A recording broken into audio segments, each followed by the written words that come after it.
ዛሬ ከኔ ጋር የምንማረው ሶስት በዓላቶችን ነው የምንማረው። ዛሬ ግን የምንማረው የመለከት በዓል የሚባለውን ነው የምንማረው።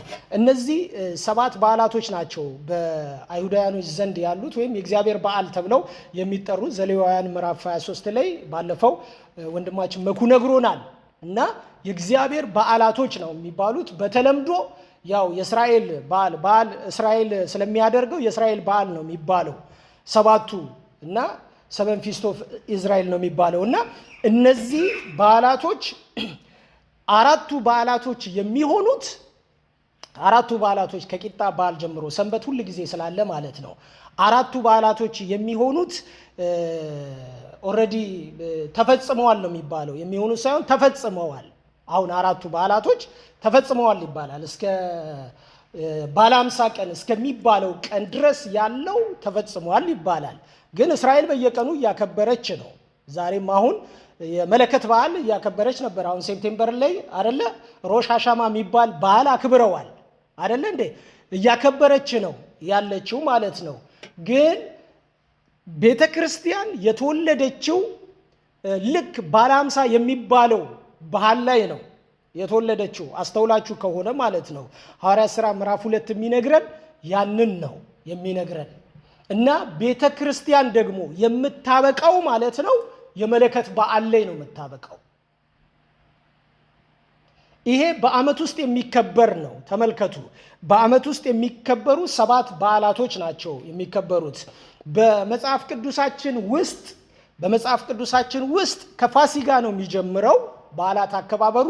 ምክንያቱም ፋሲጋ እስራኤልን ከግብፅ የወጣበትና ከጠላት ቦንዴጅ ዴሊቨርድ የሆኑበት ጊዜ ስለነበረ ያኔ በዓል አክብረዋል ወንድማችን እንደተናገረው ማለት ነው አይደል። ከዛ በኋላ ደግሞ የቂጣ በዓል የሚለው ፋሲጋው የሚያሳየው ምኑን ነው? የክርስቶስን አይደለ የኛን የማዳን ሁኔታ የበጉ መታረድን የሚያሳይ ሁኔታ ሲሆን እንደገና ደግሞ የቂጣው በዓል ደግሞ ቅድስናን ነው የሚያሳየው። ይሄ በሁለተኛ ቆሮንቶስ ምዕራፍ 5 ቁጥር 7 ላይ የተገለጠው ማለት ነው። እና ቅድስናን የሚያሳይ እርሾ የሌለበትን ኃጢአት የሌለበትን በደል የሌለበትን አኗኗር እንዲኖሩ የአንድ ተምሳሌት ለዛን ቀን ሻዶ እንዲሆን ለየትኛው ቀን አንድ የሚመጣ ቀን አለ ለዛ ቀን ማለት ነው። እና ንጹህ የሆነ ህይወት እንዲኖር ሌላኛው የበኩራት በዓል የሚባለው ነው። የበኩራት በዓል ደግሞ ታውቃላችሁ እስራኤል ይሄ አግሪካልቸራል ሶሳይቲ ነው ጠቅላላ ማለት ነው። ብዙሃኑ በእርሻ ላይ የተሰማራ ማህበረሰብ ነው። ብዙሃኑ ወይም በግብርናና በእርሻ እንትን ውስጥ የተሰማሩ ሰዎች ናቸው ብዙሃኑ ማለት ነው። እና ሶስተኛው ይሄ የበኩራት በዓላቸው ነው። ያ የበኩራት በዓላቸው ደግሞ ምንድነው? እግዚአብሔር ከሰጣቸው ነገር አምጥተው ባለፈው ሲል ነበር ወንድማችን ነዶውን ያመጡትና ካህኑ ባዘዘው ትእዛዝ መሰረት ምን ያደርጉታል ይላል? ይወዘውዙታል ይላል። እግዚአብሔር ይመስገን። በእግዚአብሔር ፊት በኩር የሆነውን ፍሬያቸውን አምጥተው ያሳዩታል። ለእግዚአብሔርም ያንን ወደ ላይ ከፍ አድርገው ይወዘውዙታል ይላል። ይሄ ደግሞ የሚያሳየው የክርስቶስ ኢየሱስን በትንሣኤ መነሳት አይደለ እንዴ? መጽሐፍ ሲናገር የሰናፍጭ ቅንጣት ወድቃ ካልሞተች በስተቀረ በራሷ ፍሬ ልታፈራ አትችልም ብሎ የተናገረው ማን ነው? ኢየሱስ ነው። አሜን። ስለምኑ ተናገረ? ስለ ሞቱ ተናገረ። አያችሁ። ስለዚህ ምንድን ነው? ወደቀ፣ አፈር ውስጥ ገባ፣ አፈሩን ሰንጥቆ ዘሩ ምን አለ? ወጣ። ከዛስ ይሄ ትንሣኤውን የሚያሳይ የበኩራት አይደለ እንዴ? ይሄ አንደኛ ቆሮንቶስ ጠቅሶ ሲያስተምረን ነበር። ይሄን የምናገረው ምንድነው? እኔ ወዳለሁበት ለማስጠጋት እየጎተትኳችሁ ስለሆነ ሁሉንም ማውራት ስለማልችል ማለት ነው። እግዚአብሔር ይመስገን። ሌላው የባለ 50 ቀን ነው። የባለ 50 ቀን የሚባለው ባህል ያው እሱ ደግሞ አንዳንዶች ቶራው የተሰጠበት ቀን ነው ይላሉ።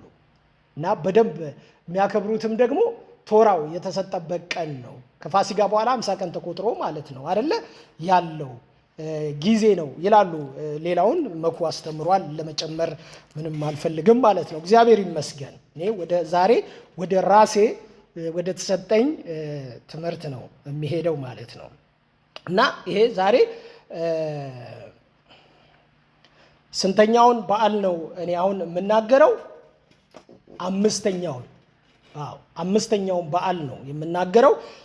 ዘሌዋውያን ምዕራፍ 23 ላይ ከቁጥር 23 ጀምሮ ያለውን የእግዚአብሔርን ቃል ካነበብን በኋላ ወደዛ እንሄዳለን ማለት ነው። ዘሌዋውያን 23 ቁጥር 23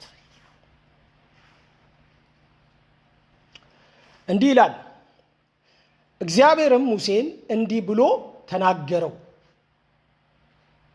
ለእስራኤል ልጆች እንዲህ ብለህ ንገራቸው፣ በሰባተኛው ወር በመጀመሪያው ቀን ዕረፍት በመለከት ድምፅ መታሰቢያ የተቀደሰ ጉባኤ ይሁንላችሁ። የተግባር ሥራ ሁሉ አታድርጉበት። ለእግዚአብሔርም የእሳትን ቁርባንን ምን በሉ ይላል? ምን በሉ ይላል? አቅርቡ ይላል። በዛ ቀን ምን ይሁንላችሁ? ዕረፍት ይሁንላችሁ ይላል። ይሄ የመለከት በዓል የሚባለው ከእግዚአብሔር ዘንድ በሙሴ የወረደው ለእስራኤል ልጆች የተሰጠ በሕጉ ላይ ያለ ወይንም በቶራው ላይ ያለ ትእዛዝ ነው። በቶራው ላይ ያለ ትእዛዝ ነው። ይሄ ባይዘዌ አንድ ነገር ልንገራችሁ። ብሉይ ኪዳን 39 መጽሐፍቶች አሉ። ታውቃላችሁ? ብሉይ ኪዳን 39 መጽሐፍቶች አሉ። ከ39ኙ 34ቱ ማለት ነው 5ቱ ላይ ተደግፈው ነው የሚያወሩት። ይህን ታውቃላችሁ አይደለ? 39ኙ መጽሐፍ 5ቱን እየጠቀሱ ነው የሚያወሩት። ኢሳይያስ አሁን ለምሳሌ ተነስቶ ትንቢት ሲተነብይ አብርሃም ባያውቀን ይላል። አይታችኋል? እስራኤልም ባይገነዘበን ይላል።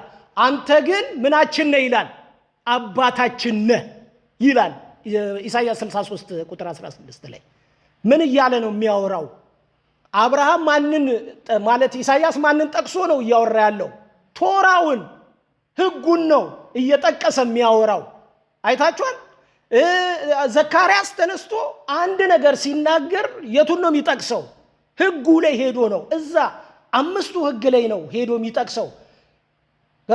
34ቱም መጽሐፍቶች ማለት ነው ድጋፋቸው በ5ቱ ሕግ መጽሐፍ ላይ ተደግፈው ነው አገልግሎታቸውን የሚሰጡት።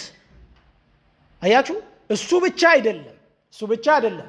አዲስ ኪዳን 27 መጽሐፍቶች አሉ አይደለ እንዴ? 27 መጽሐፍቶች አሉ። በድምሩ 66 መጽሐፍ ነው ያለን። ስለዚህ 27ቱ መጽሐፍቶች አይታችኋል? እንዲህ ተብሎ እንደተጻፈ ሲሉ ወደ 40ዎቹ መጽሐፍ ይሄዳሉ። እነሱ ደግሞ ተረዳችሁኝ አይደለ? ወደ የቶቹ ይሄዳሉ? ወደ 39ኞቹ፣ ወደ 39ኞቹ መጽሐፍ ይሄዳሉ። ጳውሎስ ብቻ አንድ ቃል ስለ ኢየሱስ ክርስቶስ ሞት እንዲህ ተብሎ እንደተጻፈ ብሎ የተናገረው የሐዋርያቱን ንግግር ነው። ኢየሱስ ጌታ ነው። ኧረ ሃሌሉያ፣ አሜን አሜን። ስለዚህ ምን ልላችሁ ፈልጌ ነው፣ እዚህ ቦታ ላይ የተነገረው ቶራው ላይ የተቀመጠ የእግዚአብሔር ባህላቶች ናቸው። የእግዚአብሔር ባህላቶች። ስለዚህ እኛ ልንሽረው አንችልም። ባይዘዌ ባይብል ስክሪፕቸር ካኖት ብሮክን ሊሻር አይችልም። መጽሐፍት ሊሻሩ አይቻላቸውም። ክብር ለኢየሱስ ይሁን። ምክንያቱም በማይሻረው በእግዚአብሔር ድምፅ ስለተጻፉ ማለት ነው። ጌታ ይባረክ። ክብር ለኢየሱስ ይሁን። ኧረ ሃሌሉያ። ስለዚህ ይሄ የመለከት በዓል ለእስራኤል እንደ በዓል ተደርጎ የተሰጠ መለከት። ሁለት አይነት መለከት አለ። መለከት የምንለው ይሄ የሚነፋው መለከትን ነው የምናወራው። በዓሉ ከሱ ጋር ተያይዞ ስለሆነ ማለት ነው። እና መለከት ሁለት አይነት መለከት አለ። የመጀመሪያው መለከት ቀንደ መለከት ነው። ከበግ ቀንድ፣ ይሄ ረዣዥም የበረሃ በጎች አሉ። ረዣዥም ጠመዝማዛ ቀንድ ያላቸው ተለቅ ያሉ እንደ ሚዳቋ የሚመስሉ አይነት ነገር የበግ ዝርያ ያላቸው ቀንድ ያላቸው በጎች አሉ። እና በጉ ይሰዋና ከተሰዋ በኋላ ይሄ ቀንዱ ማለት ነው ለመለከት እስራኤሎች ይጠቀሙበታል። እና ድምፁ በጣም ጥሩ ስለሆነ ስለሚወጣ ኃይል ስላለው እና ይጠቀሙበታል። ሁለተኛው መለከት ደግሞ በዘውልቁ ምዕራፍ 10 ላይ እግዚአብሔር ለሙሴ ትእዛዝ የሰጠው ዘውልቁ 29 ኦር 10 ላይ ትእዛዝ የሰጠው ማለት ሁለት የብር እንትኖችን መለከቶችን አድርግ ብሎ ትእዛዝ ሰጠው። ሁለት የብር መለከቶች። የብሩ መለከት ካህናቶቹ አጫጭር የሆኑ ድምጾችን የሚያወጡበት ነው። አጫጭር ድምጾች እነሱም በኋላ ነግራቸዋለሁ። ይሄ ቀንደ መለከቱ ግን ድምፁ በጣም ኃይለኛ ነው፣ ነጎድጓድ ነው፣ በጣም ነጎድጓድ ነው እና እሱ ሲነፋ እሱ ሲደረግ ማለት ነው እስራኤል የሆነ ነገር እንደመጣ ያውቃሉ። እግዚአብሔር አምላክ ይባረክ። ስለዚህ ይሄ የመለከት በዓል ልክ እዚህ ቦታ ላይ እንዳነበብነው ከወሩ በሰባተኛው ወር ላይ በመጀመሪያው ቀን ላይ ነው የሚከበረው ይላል። በስንተኛው ወር ላይ? በሰባተኛው ወር የመጀመሪያው ቀን ላይ የሚከበር ባህል ነው ይላል። እግዚአብሔር ይመስገን። የሰባተኛው ወር ባይዘዌ በዚች ወር ውስጥ ነው የመለከት በዓሉም ያለው፣ የስርየት በዓሉም ያለው፣ የዳስ በዓሉም ያለው በዚችው በአንድ ወር ውስጥ ነው ያለው። በዚህ በሰባተኛው ወር ውስጥ ማለት ነው። አሁን ዛሬ ስለ እስራኤል ታሪክ ዝም ብዬ ልነግራችሁ አይደለም፣ በኋላ ስለምነግራችሁ ነው እንደ መጥረጊያውን እየላኩባችሁ ያለሁት። እግዚአብሔር ይመስገን። እና በሰባተኛው ወር ውስጥ ነው። ሰባተኛው ወር ሰባት የእግዚአብሔር ቁጥር ስለሆነ ሰባት ፐርፌክት የሆነ የእግዚአብሔር ቁጥር ስለሆነ ማለት ነው። ሰባተኛው ወር ላይ በፊት ታውቃላችሁ የእስራኤል የዓመት ጅማሬ የነበረው ፋሲጋ ላይ ነበረ። ፓስ ኦቨር በተባለበት ፔስካ ተብሎ በተማርነው በዛ እንትን ላይ ፓስ ኦቨር የወጡበት ሞት ያለፈበት አይታችኋል።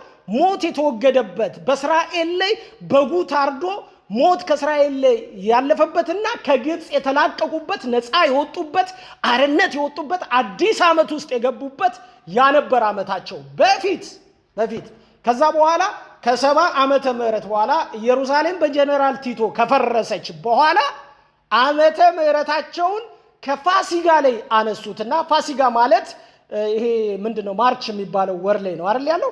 ማርች የሚባለው ሚያዚያ ማርች ምናምን የሚባለው ወር ላይ የነበረው ከዛ ላይ አነሱና ቤተ መቅደሱ ከፈረሰ በኋላ ማክበር ስለማይችሉ ወደ ምን ወሰዱት? ቀጥታ ወደ መስከረም ላይ ደግሞ መስከረምና ጥቅምት ላይ ደግሞ ያለው በዓል ደግሞ ሰባተኛው ወር ነው። ሰባተኛው ወር ደግሞ የመለከት በዓል ነው። ስለዚህ ከፋሲጋ ላይ አነሱትና በዓሉን ወደ ምን አመጡት ማለት ነው? ወደ መለከት በዓል ላይ አመጡት። ልክ አዲስ ዓመታቸው ሲመጣ ብዙ መለከት ይነፋል። በጣም ብዙ መለከት ይነፋሉ በአዲስ ዓመታቸው ጊዜ ማለት ነው። እና አዲስ ዓመታቸው ጊዜ ላይ ብዙ ነገር ነው የሚያደርጉት። ባይዘዌ ብዙ ነገር ነው የሚያደርጉት። እና ያ ደግሞ መጽሐፍ ቅዱሳዊ የሆነ ትርጉም አለው። እግዚአብሔር አምላክ የተባረከ ይሁን። ሃሌሉያ። ይሄ መለከት ዝም ብሎ ማንም ተነስቶ የሚነፋው አይደለም። ባይዘዌ ማንም ተነስቶ የሚነፋው አይደለም። ይሄ መለከት የሚነፋው በሌዋውያኖች ነው። መጽሐፍ ቅዱስ እያነበብን እንሂድ፣ ታሪክ እንዳይሆን። ዘሌዋውያን ዘውልቁ ምዕራፍ 10 ላይ ሄደን እናነባለን።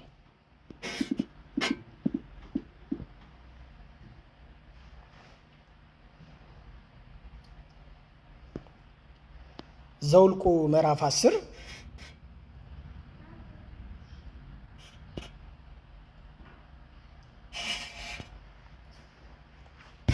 ከቁጥር 1 ጀምሮ አነባለሁ። እንደዚህ ይላል። እግዚአብሔርም ሙሴን እንዲህ ብሎ ተናገረው።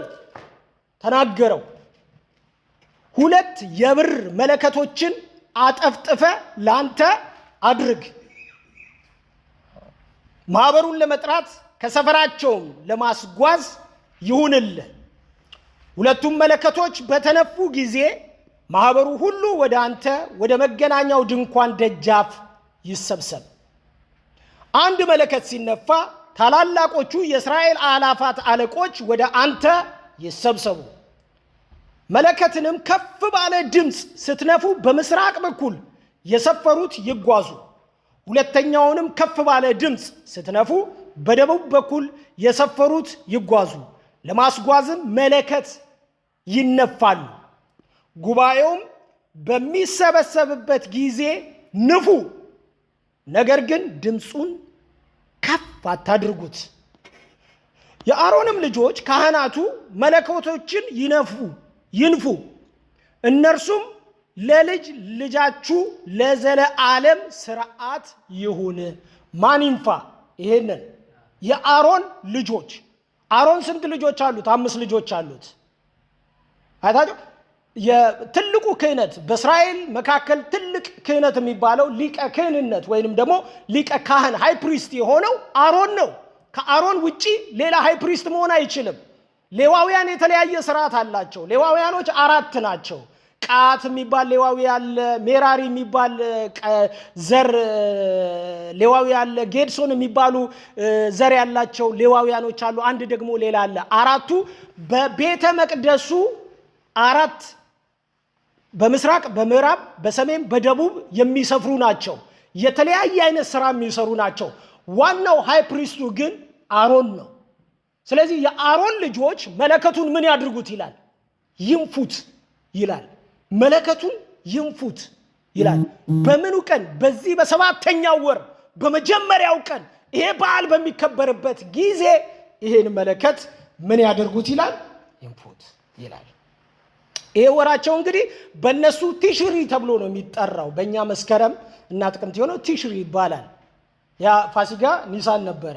ይሄኛው ወራቸው ቲሽሪ ላይ ነው የሚያከብሩት እነሱ እና በዚህ በቲሽሪ ወር ላይ ነው መለከትን አብዝተው የሚነፉት። ባይዘዌ ባለፈው 100 መለከት ምናምን ተነፍቷል ቲሽሪ ወር ላይ መስከረም ላይ፣ አሁን ቅርብ ጊዜ ካስታወሳችሁ ማለት ነው።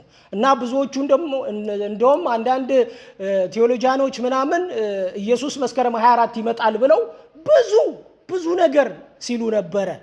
ለምን ዓለም ከተፈጠረች 6000 ዓመቷን ነው 590 ምናምን ዓመቷን አክብራለች ብለው ነው እነሱ የነፉት ማለት ነው። በዚህ በሮሽ ሐሻማ በሚባለው ቀናቸው ላይ ማለት ነው። እግዚአብሔር አምላክ የተባረከ ይሁን። ክብር ለኢየሱስ ይሁን። ለምንድን ነው መለከት የሚነፋው? እንግዲህ በዚህ በዓላቸው ጊዜ ለምንድን ነው መለከት የሚነፋው? ማለት እግዚአብሔር ይህንን በዓል ስርዓት ለልጅ ልጆች እንዲሆንላቸው አዘዘ። ለአሮን ለልጅ ልጅ እንዲሆን አዘዘ። ይህን በዓል ለእስራኤል የልጅ ልጅ እንዲሆን ይህን በዓል አዘዘ እና ለምንድን ነው ይሄ የመለከት በዓል እንዲከበር የፈለገው ሲባል እግዚአብሔር በሕዝቡ ውስጥ የጸና የሆነ ድምፅ ማስቀመጥ ይፈልጋል። የጸና ድምፅ አይታችኋል። አሁን የምንፈራው ድምፅ አለ። አንዳንድ ድምፆችን እንፈራለን። ከሌላው በተለየ መንገድ የምንፈራቸው ድምፆች አሉ በእግዚአብሔር ቤት ውስጥ ማለት ነው። ማለት የማንደራደርባቸው ድምፆች አሉ። እነሱ ድምፅ ሲመጡ ወዲያው ልውጥ እንላለን፣ ቅይር እንላለን። አይታችኋል። ያስደነግጠናል። ልባችንን አልፎ ፔኔትሬት አድርጎ ሲገባ ይታወቀናል። ወዲያውኑ ልውጥ እንላለን። እና እግዚአብሔር ለምንድን ነው ይሄ በዓል እንዲከበር የፈለገው ብለን ስናስብ በአንደኛ ደረጃ የሚሆነው እግዚአብሔር በማይናጋና በማይናወጥ ድምፁ ሁል ጊዜ ይሄ መለከት በተነፋ ጊዜ ህዝቡ እንዲሰበሰብ ይፈልጋል። ኢየሱስ ጌታ ነው። ህዝቡ እንዲሰበሰብ ይፈልጋል። መለከት ሲነፋ ይሄ መለከት ቀንደ መለከት ነው። ይሄ መለከት በጣም ትልቅ ድምፅ ያለው መለከት ነው። ወዳጆቼ ይሄ ሲነፋ እርሻ ላይ ያለ አንድ ማንኛውም አይነት የሮቤል ዘር፣ እርሻ ላይ ያለ የቢንያም ዘር፣ እርሻ ላይ ያለ የይሳኮር ዘር፣ እርሻ ላይ ያለ ከ12ቱ ነገድ አንዱ ይሄ ድምፅ ሲሰማ ላይፉን ኖርማል ማድረግ የለበትም። አይታችኋል። ኖርማል አይሆንም። ይሄ ድምፅ ሲመጣ እርሻውን ሞፈሩን ሁሉን ጥሎ ነው ወደ ድምፁ ይሮጣው። ወደዛ ወደ ሰማው ድምፅ ይሮጣል። ወደ ተነፋበት መለከት ድምፅ ይሄዳል። ይሄንን ሁሉን ነገር ጥሎ ይሄዳል፣ ቶሎ ወዲያው ይመጣል። ለምንድን ነው? እግዚአብሔር ይሄን ድምፅ ሲያመጣ ህዝቡን ካለበት ከተለያየ ስፍራ ለመሰብሰብ ነው ይሄን ድምፅ የሚጠቀመው። አረ ሃሌሉያ! ኢየሱስ ጌታ ነው። መጽሐፍ ቅዱስ በናዝሬቱ በኢየሱስ ክርስቶስ ሞትና ትንሣኤ ቀራንዮ በሚባለው ከፍ ባለው ተራራ ላይ አንድ ጊዜ ድምፅ አውጥቷል። ኢየሱስ ክርስቶስ ስለ ኃጢአተኞች ስለ በደለኞች ሊደበቅ በማይችለው ሸለቆ ሳይሆን ተራራ ላይ ከፍ ብሎ ሞቶልናል፣ ድምፅ ሆኖልናል። አረ ሃሌሉያ! ስለዚህ የኢየሱስን መስቀል ሞት የሰማ ማንኛውም ሰው ሲያምን ካለበት ከማንኛውም እስራትና ከማንኛውም ነገር ውስጥ ነጥቆ ወደ ዘላለም ሕይወት ይመጣል። አረ አሜን በሉ ባካችሁ። ኢየሱስ ጌታ ነው። ኢየሱስ ሊደበቅ በማይችለው በከፍታው ላይ ተሰቅሏል።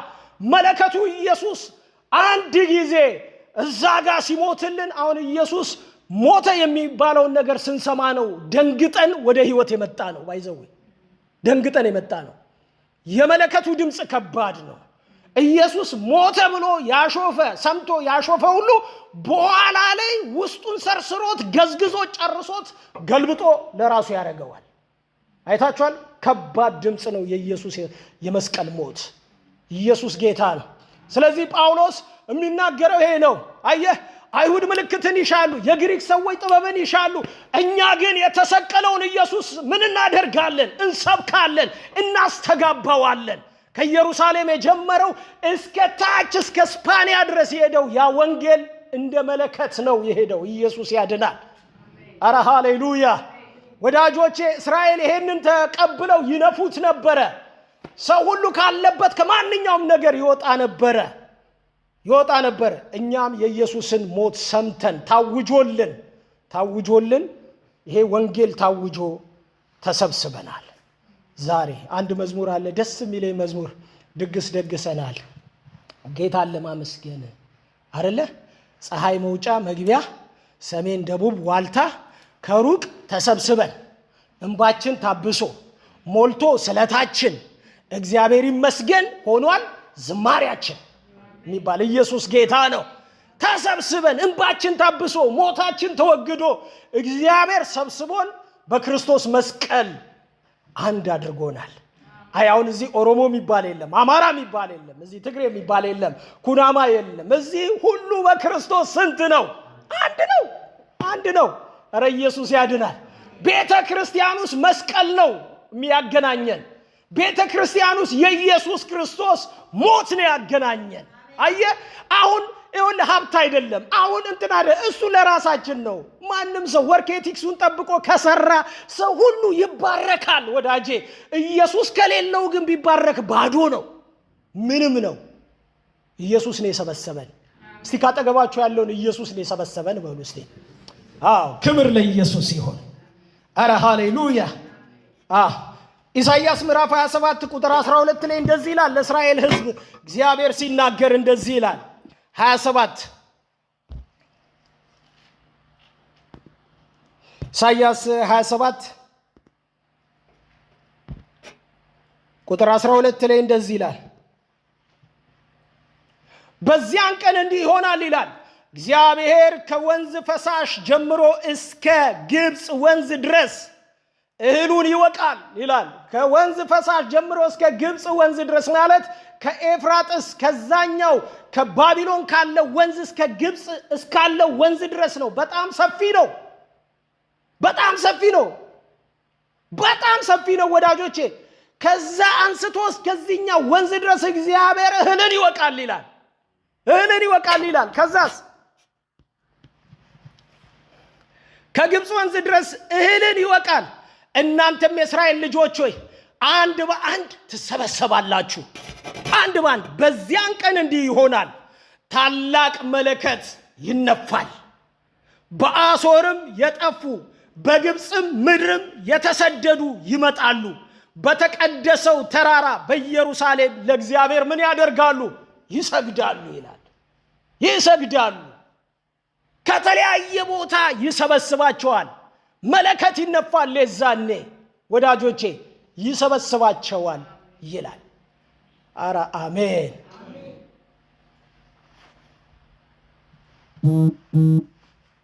ይሰበስባቸዋል።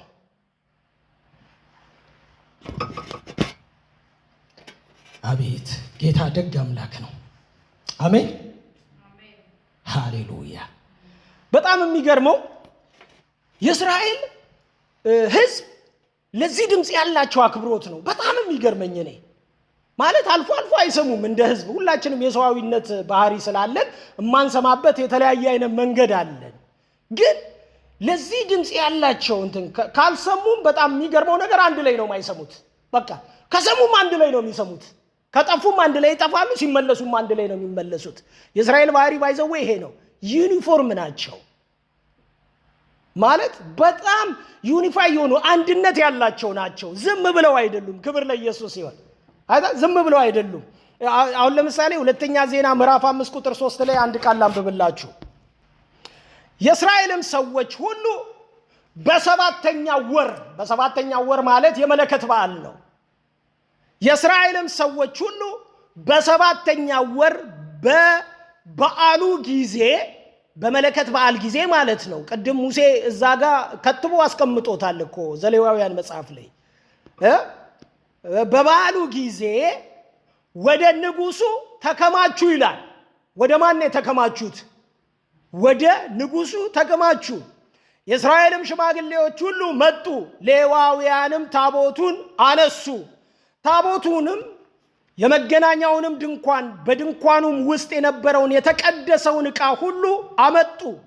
እነዚህንም ሁሉ ካህናቱ ሌዋውያኑ አመጡ። ንጉሱም ሰለሞን ከእርሱም ጋር የተሰበሰቡ የእስራኤል ማህበር ሁሉ በታቦቱ ፊት ሆነው ከብዛት የተነሳ የማይቆጠሩትንና የማይመጠኑትንም በጎችና በሬዎች ይሰዉ ነበረ ለእግዚአብሔር። በታቦቱ ፊት ስንት በግ አይቆጠርም፣ እልፍ በግ ነው የሚያርዱት። ታቦቱ በሄደ ቁጥር ይታረዳል። ታቦቱ በሄደ ቁጥር ይታረዳል። ታቦቱ በሄደ ቁጥር ይታረዳል። የእግዚአብሔር ፕሬዘንስ በሄደ ቁጥር ይታረዳል፣ ይሰዋለታል። የማይቆጠር ነው የሚለው። አንዳንድ ቦታ ላይ የሚቆጠር አለ። ይሄ የማይቆጠር ነው። የማይቆጠር መስዋዕት ለእግዚአብሔር ያደርጉ ነበረ፣ ይሰዉ ነበረ። ካህናቱም የእግዚአብሔርን ቃል ኪዳን ታቦት ወደ ቤቱ አምጥተው በቅድስተ ቅዱሳን ውስጥ ከኪሩቤል ክንፍ በታች በነበረው በስፍራው አኖሩት። ኪሩቤልም በቦታው ስፍራ ላይ ክንፎቻቸውን ዘርግተው ነበረ። ኪሩቤልም ታቦቱንና መሎጊያዎቹን በስተ ላዩ በኩል ይሸፍኑ ነበረ። መሎጊያዎቹም ረጃጅሞች ነበሩና በቅድስተ ቅዱሳኑ ፊት ከመቅደሱ ውስጥ ጫፎቻቸው ይታዩ ነበር፣ ነገር ግን ከውጭ አይታዩም ነበረ። እስከ ዛሬ ድረስ እዚያ አሉ። በታቦቱም ውስጥ የእስራኤል ልጆች ከግብፅ ምድር በወጡ ጊዜ እግዚአብሔር ከነርሱ ጋር ቃል ኪዳን ባደረገ ጊዜ ሙሴ በኮሬብ ካስቀመጣቸው ከሁለቱ ጽላቶች በቀር ምንም አልነበረም ይላል። ይሄ ሁሉ ተሰብስቦ የመጣው ወደ ንጉሱ ነው። ወደ ንጉሱ መጥቶ ወደ ንጉሱ ምን አደረገ? መስዋዕት ሰዋ። መጥቶ ወደ ንጉሱ ምን አደረገ? ወዳጆቼ እየሰዋ እያመለከ፣ እየሰዋ እያመለከ፣ እየሰዋ እያመለከ፣ ታቦቱን እያስቀደመ እያመለከ በንጉሱ ዙሪያ ነበሩ ይላል። እግዚአብሔር ይመስገን። ግን ምን ብሎ ነው የሰበሰባቸው? መለከት ተነፍቶ። በስንተኛው ወር? በሰባተኛው ወር በመጀመሪያው ቀን። ወዳጆቼ ክብር ለኢየሱስ ይሁን። ኧረ አሜን በሉ። ኧረ ሃሌሉያ። ቁጥር 11 እንደዚህ ይላል፣ በዚያም የነበሩ ካህናት ሁሉ ተቀድሰው ነበረ፣ በሰሞናቸውም አልተከፈሉም ነበር። በሰሞናቸው በሚያገለግሉበት ጊዜ ክፍፍል አልነበረም፣ አልተከፈሉም ነበር። እናንተ በዚህ ጊዜ አገልግሉ፣ እናንተ በዛ ጊዜ አልተባሉም ነበር። ሁሉም ወጡ። ከዛ መዘምራንም የነበሩት ሌዋውያን ሁሉ አሳፍና ኤማን፣ ኤዶታም ልጆቻቸውም ወንድሞቻቸውም ጥሩ በፍታ ለብሰው ጽናጽልና በገና መሰንቆም እየመቱ በመሰዊያው አጠገብ በምስራቅ በኩል ቆመው ነበር። ከነርሱም ጋር 120 ካህናት መለከት ይነፉ ነበረ። ስንት 120 ካህናቶች ምን ያደርጉ ነበረ?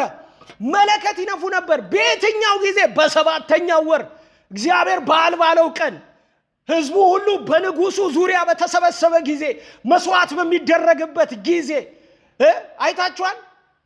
ቁጥር ስፍር የሌለው መስዋዕት በታቦቱ ፊት ታቦቱ እልፍ ባለ ቁጥር ሲታረድ እልፍ ባለ ቁጥር ሲታረድ እልፍ ባለ ቁጥር ሲታረድ እልፍ ባለ ቁጥር ሲታረድ እንደነበረ ልክ እንደዛ ካህናቶቹ ደግሞ 120 የሚሆኑት ደግሞ መለከቱን በዛ ከፍ አድርገው ይነፉ ነበረ።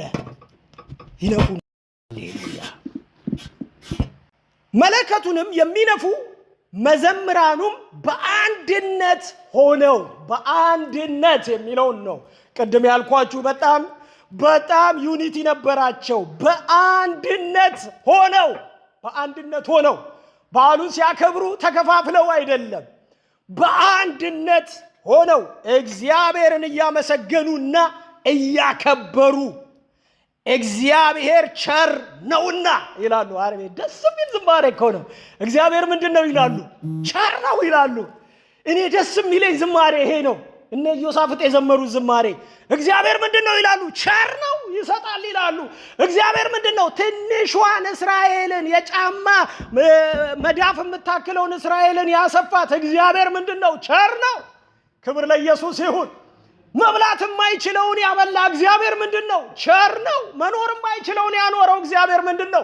ቸር ነው። ቸር ነው እግዚአብሔር። ክብር ለኢየሱስ ይሁን። እግዚአብሔር ቸር ነው እያሉ ስለ እስራኤል ማለት ነው። መለከቱንም የሚነፉ መዘምራኑን በአንድነት ሆነው እግዚአብሔርን እያመሰገኑ እያከበሩ እግዚአብሔር ቸር ነውና ምሕረቱም ለዘላለም ነውና እግዚአብሔርን አመስግኑ እያሉ በአንድ ቃል ድምፃቸውን ወደ ላይ ከፍ አድርገው በመለከት እና በጸናጽል በዜማም ቃል ሁሉ እግዚአብሔርን ባመሰገኑት ጊዜ ደመናው የእግዚአብሔርን ቤት ሞላው። ባይዘዌ ሁሉ የጠራ ሰለሞን ቤቱን ሰርቶ እኮ ነው ሊያስመርቅ እኮ በዚህ ወር የዳስ በዓል ማለት የመለከት በዓል ላይ እኮ ሊያስመርቅ ባለ ጊዜ እኮ ነው መለከት አስነፍቶ የጠራቸው። አይታችኋል። የእግዚአብሔር ሕልውና መጥቶ ቤቱን ምን አደረገው ይላል? ሞላው ይልና ቁጥር 14 የእግዚአብሔርም ክብር የእግዚአብሔርን ቤት ሞልቶት ነበርና ካህናቱ ከደመናው የተነሳ መቆምና ማገልገል አልቻሉም። 120 ካህናት መለከት የሚነፉት መቆም አልቻሉም፣ ማገልገል አልቻሉም። በዛ በበዓሉ ቀን መለከት ሲነፉ ክብር ለኢየሱስ ይሁን። በንጉሱ ዙሪያ ባይዘዌ የእግዚአብሔር ሕልውና በጣም ሙሉ ነው። ሃሌሉያ አሜን። ኢየሱስ ጌታ ነው። አሜን። ያው ወደ ንጉሱ ሕልውና ውስጥ እንድገቡ ነው የምፈልገው። አይታችኋል። ብዙ ሐሳቦች ጥሩናል ስንመለከት፣ ብዙ ሐሳብ ይዞናል። ብዙ ሐሳብ እንደዚህ ነቅዞ ይዞናል። ከሐሳብ ነፃ የሆነ ትውልድ የለም ወዳጆቼ። ቢሆንም ግን አንድ ነገር ይገባናል። ኢየሱስ የኛ ጌታ ነው። ኧረ ሃሌሉያ። ቢሆንም አንድ ነገር እንረዳለን። ከሐሳቡ በላይ ጌታ ሌላ ሐሳብ አለው። እንደውም ሰይጣን ካልተተናኮላችሁ ጥሩ አይደለም። ሲተናኮላችሁ ጥሩ ነው። ይተናኮላችሁ በደንብ አድርጋችሁ ዋጋውን ትሰጡታላችሁ። አሜን። ኢየሱስ ያድናል። ክብር ለኢየሱስ ይሁን። ምክንያቱም ባለጋራችሁ ዲያብሎስ የሚወጣውን ፈልጎ እንደሚዞር እንደሚያገሳ አንበሳ ነው ይላል እና ትንሽ ክፍተት ካገኘ ጭው ይላል። ግን ዙሪያ አለ። የለም አይባልም። ሰይጣን የለም የሚል ትምህርት ውሸት ነው። ሰይጣን አለ። ሰይጣን ኃይለኛ ነው የሚልም ትምህርት ውሸት ነው። ሰይጣን ከእግዚአብሔር የበለጠ ነገር የለውም። ክብር ለኢየሱስ ይሁን። ኧረ ሃሌሉያ። ስለዚህ እግዚአብሔር ሕዝቡን ወደሱ ወደ ራሱ ወደ ሆነው ነገር ሊሰበስብ ስለፈለገ ነው። ሃሌሉያ። በዚህ ውስጥ የነገርኳችሁ ሕዝቡ አንድ አይነት ነገር ነበራቸው። አይታችኋል። አንድ አይነት ነገር። አንድ ቃል ልጨምርላችሁ ማለት ነው። ሕዝቅኤል 37 ቁጥር 21 እናነባለን። ሕዝቅኤል 37 ላይ እኔ እንግዲህ ያው ብዙም ወዳቸው የመጽሐፍ ቅዱስ ክፍሎችን ነው ብዙም ገልጠው እንዳትታዘቡኝ። ብዙ ጊዜ ሕዝቅኤል፣ ዳንኤል፣ ኢሳይያስ ምናምን ስል ስሜን እንዳትቀይሩት። ጌታ ይባረክ። ሕዝቅኤል 37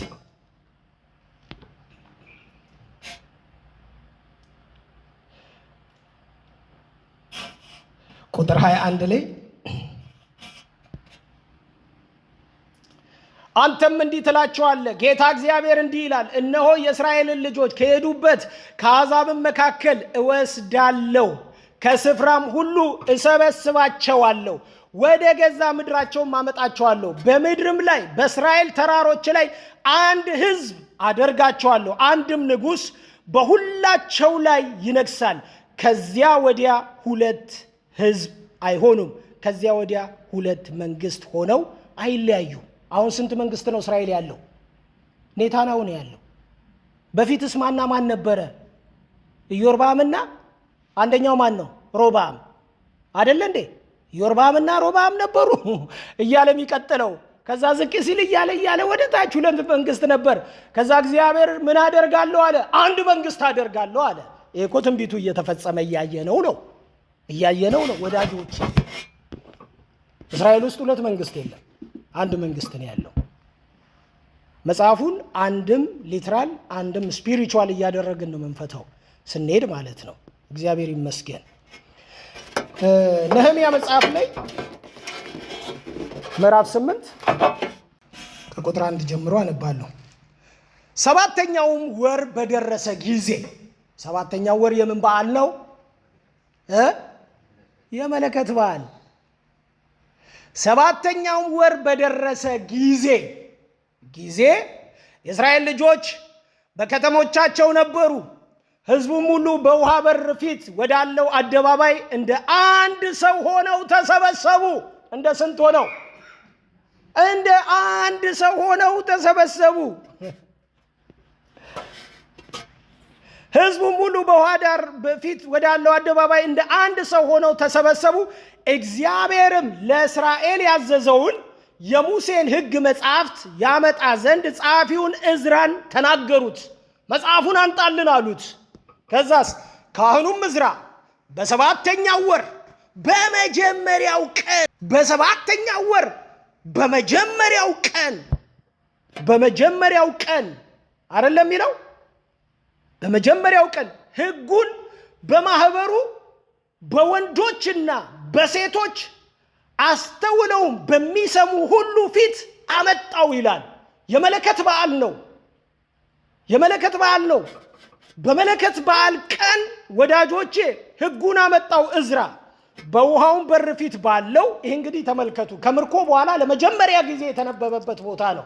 ከ70 ዓመት በኋላ ለመጀመሪያ ጊዜ ሕጉ የተነበበበት ቦታ ነው። ከ70 ዓመት በኋላ 70 ዓመት ማለት እስራኤል ወደ ባቢሎን ገብቶ ከወጣ በኋላ ሕጉን አመጡት ይላል። ወረዲ ከሆነ ቦታ ሕጉ ተገኘ፣ ተፈልፍሎ መጣ፣ ዕዝራ ይዞት መጣ። አየ። ከዛ በውሃን በር ፊት ባለው አደባባይ ላይ ቆሞ ወንዶችና ሴቶች የሚያስተውልም ሲሰሙ ከማለዳ ጀምሮ እስከ ቀትር ድረስ አነበበው ይላል። ከየት ጀምሮ? ከማለዳ አንስቶ እስከ ቀትር ድረስ ወይ እስከ ምሳ ሰዓት እስከ 8 ሰዓት የቀን ሩብ ያክል ምን አደረገው ይላል? አነበበው ይላል። ከዛ አነበበው። የሕዝቡም ሁሉ ጆሮ የሕጉን መጽሐፍት ለመስማት ያደምጡ ነበር። 6 ሰዓት ሙሉ ወይ ደግሞ 3 ሰዓት ነው የቀን ሩብ ይላል ሌላ ቦታ ላይ 6 ሰዓት ሙሉ ይሰሙ፣ እስከ ቀትር ድረስ ይሰሙ ነበረ። እንደው ይህንን መስማት እንደው ለቤተ ክርስቲያን እግዚአብሔር ቢሰጠው በጣም ደስ ይለኛል። አንዳንድ ሰው ገና 30 ደቂቃ ሲያልፍ ነው የሚለው ማለት ነው። የእግዚአብሔር ቃል እየተነገረ 30 ደቂቃ ሲሆን ሚል ትውልድ አለ እንዴ? ወዳ የእግዚአብሔር ቃል እኮ ነው። የእግዚአብሔር ቃል ኢየሱስ ጋር ሲመጡ 10 ሰዓት፣ የኢየሱስ ደግሞ የተሻሻለ ነው። አይታል የእንትና የዕዝራ ስንት ሰዓት? የቀን ሩብ 6 ሰዓት አይደለ? ኢየሱስ ጋር ሲመጡ ሳር ላይ አስቀምጣ 10 ሰዓት። አረ ህዝቡ እርቧቸዋል፣ አረ ህዝቡ ጠውልገዋል፣ አረ የሚበሉት የለም ይላሉ፣ ይሳቀቃሉ እነዚህኛዎቹ። ኖ እውነተኛውን መብል ሰው ከበላ ሌላኛውን መብል መብላት አያቀተውም ብራዘር። አይ በመጣው መከራ ላይ የበላይ የምትሆነው የሰማኸው ነገር ነው የሚያድነ። ስለዚህ አንድ የእግዚአብሔር ሰው ወጥቶ ዛሬ ግን ስብከቱ አላማረኝም ይላል። ሰው ለምንድን ነው ሲያ ቃሉን ሳይሆን የሚያየው? ሰውየው ገብቷል። ከምኑ የተነሳ? ከሰውየው አኳኋን፣ ከሆነ ነገር አኳኋን ዛሬ እንኳን አላማረኝም ምናምን። ወዳጄ ቃሉ ከሆነ በትክክል ጸጥ ብለህ ጸጥ መስማት ነው፣ አለቀ በቃ። እንዴ ይሄው የአምላክ ቃል እኮ ነው። እኔ አንድ ኦዚያ የሚባለው ሰውዬ በጣም አንድ የሚያስደንቀኝ ነገር አለ። ኦዚያ ብዙ እንትን አይደለም፣ እንደ ዮሳፍጥ ምናምን የሆነ ሰው አይደለም። በለምጽ ተመቷል አይደል? የሆነ ቦታ ላይ ግን አንድ ቦታ ላይ የእግዚአብሔር ድምጽ ሲመጣ ይላል። ቃሉ እኮ ነው። የእግዚአብሔር ድምጽ ወደ ኦዚያ ሲመጣ ይላል ቅስስ ብሎ ሄደ ይላል። እንዴት ደስ ይላል! ለቃሉ አክብሮት አይታል። ድምጽ መጣ ሲመጣ ንጉስ እኮ ነው። አይታል፣ ንጉስ እኮ ነው። የእግዚአብሔር ድምጽ መጣ ሲባል ሰውየው ድምጹን ፈርቶ ቅስስ ብሎ ንጉስነቱን ሽምቅቅ አርጎ ጨምቆ እንደ ላስቲክ እንዲህ ማለት ጀመረ፣ መስማት ጀመረ። ወንድሜ ይሄን እግዚአብሔርን ቃል ካልሰማን እንዴት ልናመልጥ እንችላለን? ህጉ ያለው እዚህ ውስጥ ነው። የቀን ሩብ ሁሉ ይሰሙ ነበር ይላል። ኢየሱስ ጋር 10 ሰዓት ሙሉ ይሰሙ ነበር። ግዴላችሁም ከሰማችሁ በኋላ ምንም ነገር አያመልጣችሁም። ቢርባችሁም እዛው ታምር አድራጊው እዛ ነው ያለው። ሳር ላይ ያስቀመጣችሁ ጌታ ሊመግባችሁ ነው የጠራችሁ። ዝም ብሎ በነፃ አይልካችሁም። ኧረ አሜን። ኢየሱስ ያድናል። ኢየሱስ ያድናል። የእስራኤል ህዝብ ሁሉ በአንድነት አንድ ነበሩ ይላል። ለምንድን ነው መለከት የሚነፋው ካልን ህዝቡን ለመሰብሰብ፣ ሁለተኛ አንድነት ለመፍጠር ነው። አንድነት ለመፍጠር ነው። በሶስተኛ ደረጃ ወዳጆቼ ህዝቡን ለማስጠንቀቅ ነው። ባይዘዌ ህዝቡን ምን ለማድረግ ነው? ለማስጠንቀቅ መለከት የሚነፋው። ይነፋል መለከት ህዝብ በተጠንቀቅ እንዲኖር እንዲጠነቀቅ። ሕዝቅኤል 33:1-6 ያለውን አነባለሁ። የእግዚአብሔርም ቃል ወደ እኔ እንዲህ ሲል መጣ። የሰው ልጅ ሆይ ለሕዝብ ልጆች ተናገር፣ እንዲህም በላቸው፣ ሰይፍን በምድር ላይ ባመጣው ጊዜ። ባይዘው እግዚአብሔር ሰይፍ ሲያመጣ ለነብዩ ይናገራል። ቅድም እንዳልኳችሁ ሳይናገር የሚያደርገው ነገር የለም። የሰው ልጅ ሆይ ለሕዝብ ልጆች ተናገር፣ እንዲህም በላቸው፣ ሰይፍን በምድር ላይ ባመጣው ጊዜ የምድር ሕዝብ ከመካከላቸው ሰውን ወስደው ለራሳቸው ጉበኛ ቢያደርጉ። ጉበኛ ማለት ጠባቂ፣ በቅጥር ላይ የሚቆም ሕዝቡን የሚያይ ስለ ሕዝቡ የሚጮህ ጉበኛ ቢያደርጉ፣ እርሱም ይላል በምድር ላይ የመጣውን ሰይፍ ባየ ጊዜ መለከትን ቢነፋ ሕዝቡንም ቢያስጠነቅቅ። ሕዝቡን ምን ቢያደርግ? ቢያስጠነቅቅ። የመለከቱን ድምፅ የሚሰማ ሰው ባይጠነቀቅ ሰይፍ መጥቶ ቢወስደው ደሙ በራሱ ላይ ይሆናል ይላል። አይገርምም? ደሙ በማን ላይ ይሆናል? እግዚአብሔር አስቀድሞ መለከት ምን አድርጓል ነው የሚለው? ነፍቷል። ተጠንቀቁ ብሎ። ወዳጆቼ 2 መለከት አለ ብያችኋለሁ። አንዱ የቀንድ መለከት ነው። ሁለተኛው የብር መለከት ነው። መለከቶች የተለያዩ ናቸው። አገልጋዮች የተለያዩ ናቸው። እግዚአብሔር በዘማሪ ይናገራል፣ በነቢይ ይናገራል፣ በአስተማሪ ይናገራል፣ በእናቶች ይናገራል፣ በህልመኞች ይናገራል፣ ጥሩ ህይወታቸውን በቀደሱ እህቶች ይናገራል።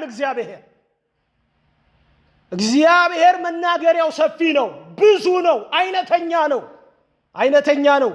ወዳጆቼ ቢጠነቀቅ ይላል።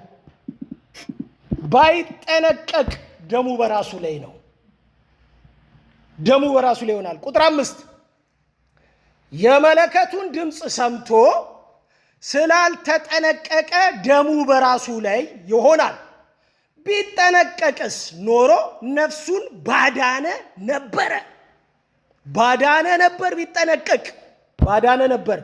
ጉበኛው ግን ይላል፣ ይሄ ነው በጣም የሚገርመኝ። ጉበኛው ግን ይላል የሚጸልየው ለህዝቡ፣ ቅጥር ላይ የቆመው ሰውዬ ጠላት እንደሚመጣና እንደማይመጣ ማማው ላይ ጫፍ ላይ ተቀምጦ የሚያየው ሰውዬ፣ ጉበኛው ግን ሰይፍ ሲመጣ ቢያይ፣ ሰይፍ ማለት ጦረኛ ሲመጣ፣ ጠላት ሲመጣ ቢያይ፣ መለከቱንም ባይነፋ፣ ህዝቡንም ባያስጠነቅቅ፣ ሰይፍም መጥቶ አንድ ሰው ከእርሱ ቢወስድ እርሱ በኃጢአቱ ተወስዷል። ደሙን ግን ከጉበኛው እጅ ምን አደርጋለሁ? እፈልጋለሁ ይላል። ባይዘዌ ዛሬ እያንዳንዳችን ደመኛ እንዳንሆን ወይም እጃችን ላይ ደም እንዳይገኝ ይሄንን የክርስቶስን የወንጌል የምስራች ለሰዎች መናገር አለብን። ኧረ አሜን በሉ እስቲ፣ አሜን በሉ። ግዴላችሁ። አስጠንቅቅ። ጉበኛ ነው የሚለው። ጉበኛ ማለት ቅጥሩ ላይ የተቀመጠው ሰውዬ ማለት ነው። ጠላት መጥቷል ብሎ ማስጠንቀቅ አለበት። ኃጢአት ሰርተሃል ብሎ መናገር አለበት። በደል እያደረክ ነው፣ አሁን በእግዚአብሔር ቤት ውስጥ ጥሩ አካሄድ አይደለም እየሄድክ ያለው ብሎ መናገር አለበት። አይታችኋል። ባይናገርስ የእግዚአብሔር ቤት ምን አገባኝ ብሎ ቅጥር ላይ ነው ግን የተቀመጠው እኮ። መካከለኛ ቅጥር ማለት በዚህ እስራኤል ሕዝብ አለ ተዘልሎ የተቀመጠ፣ በዚህ ደግሞ የሚመጣ ጠላት አለ። ሰውየው ከፍታ ላይ ነው ያለው። ሕዝቡ አያይም የሚመጣውን ጠላት፣ ጉበኛው ነው የሚያየው እዛ ጋር ተቀምጦ። ስለዚህ ጠላት እየመጣ ተዘናግቶ ቢቀመጥስ ይህን ሁሉ ሕዝብ ነው የሚያስጨርሰው። አንድ ሰው ቢሞት ደሙን ካንተ ከራሱ ፈልጋለሁ ይላል እግዚአብሔር። ወዳጆች አጠገቦቻችን ብዙ ሰዎች አሉ ዛሬ የመለከቱ ድምጽ የሚያስፈልጋቸው። እውነቴን ነው የምላችሁ። ልጆቻችን ዛሬ የመለከት ድምጽ ያስፈልጋቸዋል። እናት አባቶቻችን ዛሬ የመለከት ድምጽ ያስፈልጋቸዋል። ክብር ለኢየሱስ ይሁን። አሜን። በኋላ ላይ ራስህ ጉበኛ ትሆናለህ ይለዋል ዝቅ ብሎ ሲናገር። ራሱ ሕዝቅኤልን ጉበኛ ትሆናለህ ይለዋል ዝቅ ብሎ ሲናገር፣ ህዝቡን ለማስጠንቀቅ ይሄን እግዚአብሔር ያደርጋል። አራተኛ ፈጠን እንልበልኝ። አራተኛ እንዲህ ይላል። አራተኛ በሚገፏችሁ ጠላቶች ላይ ወደ ሰልፍ ስትወጡ ከፍ ባለ ድምፅ ምን አድርጉት ይላል? መለከቱን ንፉት ይላል ዘኍልቍ 18 ላይ። በሚገፏችሁ ጠላት ላይ ቁጥር 9 ላይ በምድራችሁ ወደ ሰልፍ ስትወጡ ከፍ ባለ ድምፅ መለከቶችን ምን አድርጉ ይላል? በሚገፏችሁ ጠላቶች ላይ አስባችኋል? ሊያጠፏችሁ በመጡ ጠላቶች ላይ፣ ወደ ምድራችሁ በመጡ ጠላቶች ላይ ከፍ ባለ ድምፅ መለከቶችን ምን አድርጉ? ንፉ። በእግዚአብሔርም በአምላካችሁ ፊት ትታሰባላችሁ፣ ከጠላቶቻችሁ ምን ትላላችሁ? ትድናላችሁ። የመለከት በዓል ባይዘዌ የመለከት በዓል የምንድንበትና የምናርፍበት በዓላችን ነው የኛ። አረ ሃሌሉያ፣ እግዚአብሔር ይመስገን። ወደ ፍጻሜው እየመጣው ነው። የመጨረሻ ቁጥር 10 ላይ በደስታችሁ ቀን ምን አድርጉት ይላል? መለከትን ንፉ ይላል። ዘሌዋውያን 10 ቁጥር 10 ላይ እንደዚህ ይላል። ደግሞም ይላል በደስታችሁ ቀን በበዓላታችሁም ዘመን በወሩም መባቻ የሚቃጠል መስዋዕትና በደህንነት መስዋዕታችሁ ላይ መለከቶችን ምን በሉ? ንፉ። እነርሱም በአምላካችሁ ፊት ለመታሰቢያ ይሆኑላችኋል። እኔ እግዚአብሔር አምላካችሁ ነኝ ይላል። ደስ ባላችሁ ጊዜ በበዓላችሁ ደስታ ላይ መለከትን ንፉ ይላል። እዛ ሁለተኛ ነገሥት ምዕራፍ 5 ላይ 120 ካህናት መለከት የነፉት በዛ በዓላቸው ቀን ነው። ሁሉም መለከት ያደርጋሉ። ለምን? የደስታ የጩኸት በዓል ነው። በዓሉ የጩኸት በዓል ነው። እግዚአብሔር ጩኸት ይፈልጋል። አንዳንዴ መጽሐፍ ቅዱስ ሲናገር ወደ እኔ ጩህ ይለዋል። ኤርምያስን አይታችኋል? ወደ እኔ ጩህ ይለውና ከዛ በኋላም እንደሚያደርገ ይህንን ነገር አደርግልሃለሁ እኮ አይደለም የሚለው፣ አንተም የማታውቀውን ነገር ነው የሚለው። በጣም የሚገርም ነገር ነው። ወደ እኔ ጩህ እኔም እመልስልሃለሁ ይልና ኤርምያስ 33 ላይ አንተም የማታውቀውን ይለውና ታላቅና ኃይለኛ ነገር አደርግልሃለሁ ይለዋል። ኢየሱስ ጌታ ነው። ታላቅና ኃይለኛ ነገር እንግዲህ እኔ የማላውቀውን ማለት ነው፣ አንቺም ማታውቂውን ግን ወደ እኔ ጩህ ይላል። በምን አይነት ድምፅ? ኤርምያስ ምክንያቱም ከፍ ባለ ድምፅ ከፍ ባለ ድምፅ የሚለው ተኪያ ሃጋዶን ይሉታል በዕብራይስጥ ማለት ነው። ከፍ ባለ ድምፅ ለእግዚአብሔር የሚሰጥ በተኪያ ሃጋዶን ድምፅ፣ ከፍ ባለ ድምፅ ለእግዚአብሔር የሚሰጥ። ክብር ለኢየሱስ ይሁን። ኧረ ሃሌሉያ። አሁን ጨርሻለሁ። ማጠቃለያውን ትንሽ ደቂቃ 5 ደቂቃ ብቻ እግዚአብሔር ይመስገን። ከኛ ከአማኞች ጋር ያለው አሁን ስለ እስራኤል ነው አይደል እያወራን ያለ ነው፣ ስለ እግዚአብሔር ቃል አይደለ? ቅድም እንዳልኳችሁ ሕጉን መተገኛ አድርገው ነው ብዙ መጽሐፍቶች ብዬ ነው አስቀድሜ የነገርኳችሁ አይደለ እንዴ? እነ ኢሳይያስ ሕጉን ተሞርክዘው ነው፣ እነ ኤርምያስ ሕጉን ተሞርክዘው ነው፣ ሁሉም ሕጉን ተሞርክዘው ነው ሲናገሩም ሲተነብዩ ምንም ሲል የነበሩት ማለት ነው አይደለ? አሁን አዲስ ኪዳን ላይ መጣን እኛ። ኢየሱስ ክርስቶስ በመስቀል ላይ በቀራንዮው መስቀል ላይ ቅድም እንዳልነው በታወጀው ሞቱ ተሰበሰብን። ስለዚህ ልክ ጴንጤቆስጤ ላይ ቤተ ክርስቲያን ተጀመረች። የጴንጤቆስጤ በዓል ላይ የጴንጤቆስጤ በዓል ማለት ከእስራኤል በዓላቶች አራተኛው በዓል ይሆንና እንትንን ጨምሮ አምስተኛ ይሆንና አራተኛው በዓል ላይ ይሆንና በመሃል ጋፕ አለ። ከጴንጤቆስጤ በኋላ እስከ መለከት በዓል ድረስ 4 ወር ጋፕ አለ። የ4 ወር ጊዜ ጋፕ አለ። ያ ጋፕ ቤተ ክርስቲያን እዚህ ጋር ነው የተወለደችው። የቱ ጋር ነው የተወለደችው? እዚህ ባላምሳው ላይ ተወለደች። ቤተ ክርስቲያን የምታበቃው መለከቱ ላይ ነው የምታበቃው። አረ ሃሌሉያ! መለከቱ ላይ ታበቃለች። ለምንድን ነው መለከት ላይ የምታበቃው ካላችሁ፣ መጽሐፍ ቅዱሳችን ስለ መለከት የሚናገረው በአዲስ ኪዳናችን 4 ቦታ ላይ ብቻ ነው የሚናገረው። ስለ መለከት የሚናገረው በአዲስ ኪዳናችን ስለ 4 ቦታ ላይ፣ አንደኛው ማቴዎስ ወንጌል ምዕራፍ 24 ላይ ይናገራል። ማቴዎስ ወንጌል ምዕራፍ 24 ላይ ኢየሱስ ይናገራል። ምን ብሎ ነው የሚናገረው? ኢየሱስ ከሰማይ መለከት እንደሚነፋ፣ በመላእክት አለቃ ድምፅ እንደሚመጣ፣ መብረቅ ከምስራቅ እስከ ምስራቅ ሰማዩን እንደሚከፍተው፣ ፀሐይ ብርሃኗን እንደምታጨልም፣ ጨረቃ ወደ ደምነት እንደምትቀየር፣ ታላቅ የመከራ ጊዜ እንደሚመጣ ተመልክታችኋል። ታላቅ የመከራ ጊዜ እንደሚመጣ፣ ክፉ የሆነው የጥፋት ልጅ እንደሚነሳ የማቴዎስ ወንጌል ምዕራፍ 24 ትንቢት የመከራው ዘመን የ7 ዓመት የመከራው ዘመን ትንቢት ነው። እዛ ጋር ይናገራል። የዛን ጊዜ ስለ መለከቱ ይናገራል። በመለከት ከአራቱም ዙሪያ ያሉትን ህዝቦች እግዚአብሔር ምን ያደርጋቸዋል ይላል? ይሰበስባቸዋል ይላል። ኢየሱስ ጌታ ነው። ይሄ ይናገራል። ከዛ ሁለተኛው ጳውሎስ ነው 2 ጊዜ የሚናገረው በአንደኛ ተሰሎንቄ ምዕራፍ 4 እና ቁጥር 16 ላይ፣ እንደገና ደግሞ በአንደኛ ቆሮንቶስ ምዕራፍ 15 ከቁጥር 51 ጀምሮ ሁለቱ ተመሳሳይ ናቸው። እነዚህ ለቤተ ክርስቲያን የሚነፉ መለከቶች ናቸው። አህዛብ አይሰሟቸውም። ይሄን መለከት ባይዘዌ አህዛብ አይሰማውም። ይሄን መለከት አህዛብ አይሰሙትም። ይሄን መለከት አህዛብ አይረዱትም። ይሄን መለከት ይሄ ጌታችን ኢየሱስ ክርስቶስ ቤተ ክርስቲያንን ሊወስድ ሲመጣ የሚነፋ በመላእክት አለቃ የሚነፋው መለከት ነው። ባይዘዌ 2 መለከት ነው የሚነፋው።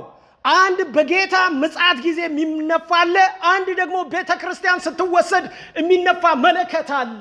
መለከት ዋናው ስራው ማስጠንቀቅ ነው።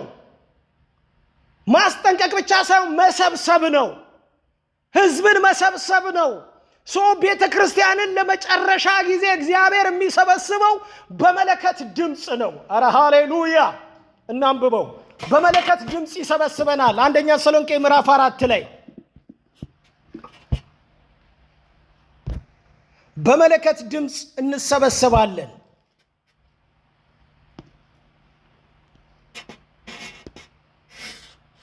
ምዕራፍ 4 ከቁጥር 16 ጀምሮ ከቁጥር 15 ጀምሮ በጌታ ቃል የምንላችሁ ይህንን ነውና እኛ ሕያዋን ሆነን ጌታ እስኪመጣ ድረስ የምንቀር ጌታ እስኪመጣ ድረስ የምንቀር ያንቀላፉትን አንቀድምም። ጌታ ራሱ በትእዛዝ በመላእክትም አለቃ ድምፅ በእግዚአብሔርም መለከት ከሰማይ ይወርዳልና በክርስቶስም የሞቱ አስቀድመው ይነሳሉ ይላል። ባይዘዌ በክርስቶስ የሞቱ ናቸው አስቀድመው የሚነሱት። ሁለተኛስ እስራኤል ከነቃች በኋላ በዳግም ምጽአት ጊዜ ሁለተኛ ትነሳለች።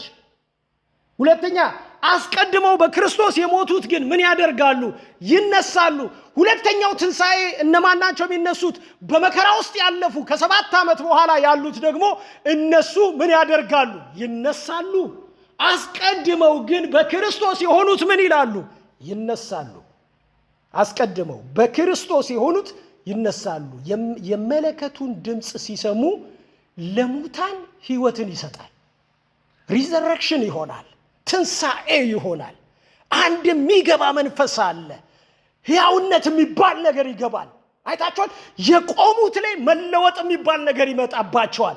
መቀየር የሚባል ነገር ይመጣባቸዋል። ግሎሪፊኬሽን ይመጣል። ወደ ክብር መሄድ ይመጣል። ክብር ለኢየሱስ ይሁን። ወደ ክብር መሄድ፣ ወደ ይሄ የሚበሰብሰው የማይበሰብሰውን ይለብሰዋል። መከራ በደስታ ይተካል። ሐዘን በደስታ ይለወጣል። እንባ በሳቅ ይቀየራል።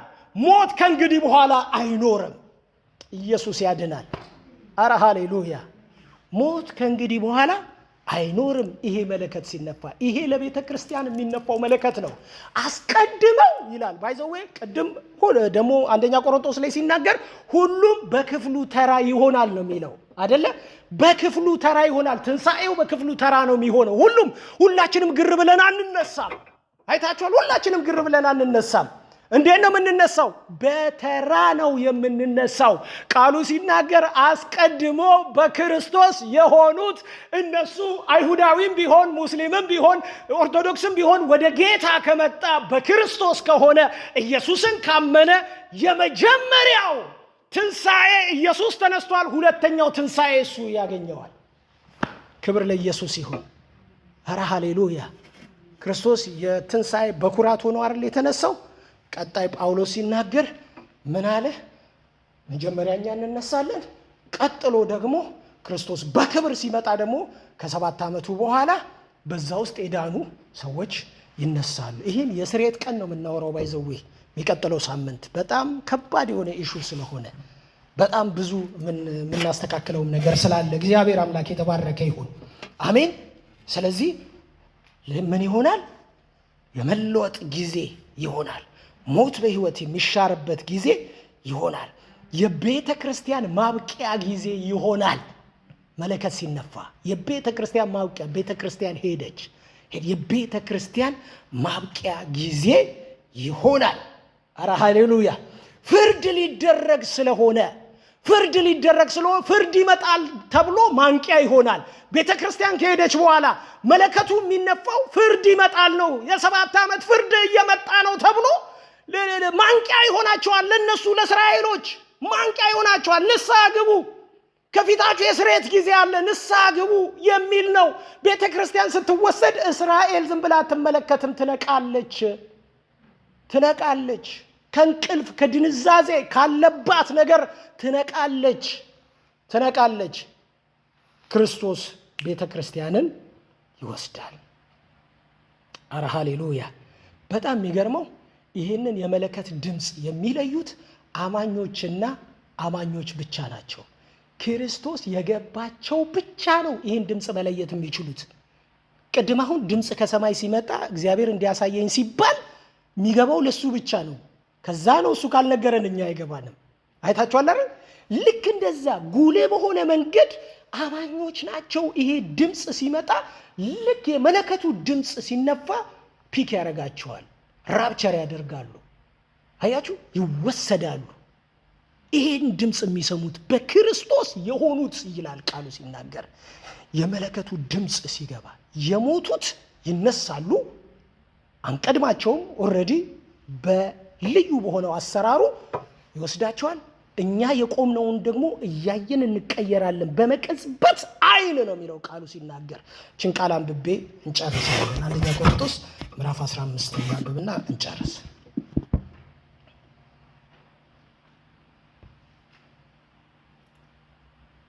አንደኛ ቆሮንቶስ ምዕራፍ 15 ቁጥር 51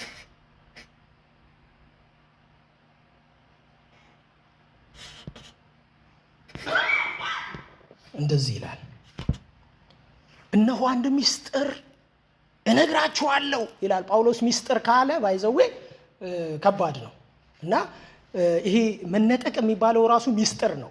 ታውቃላችሁ ሚስጥር ነው ለቤተ ክርስቲያን ብቻ የሆነ ሚስጥር ነው ይሄ።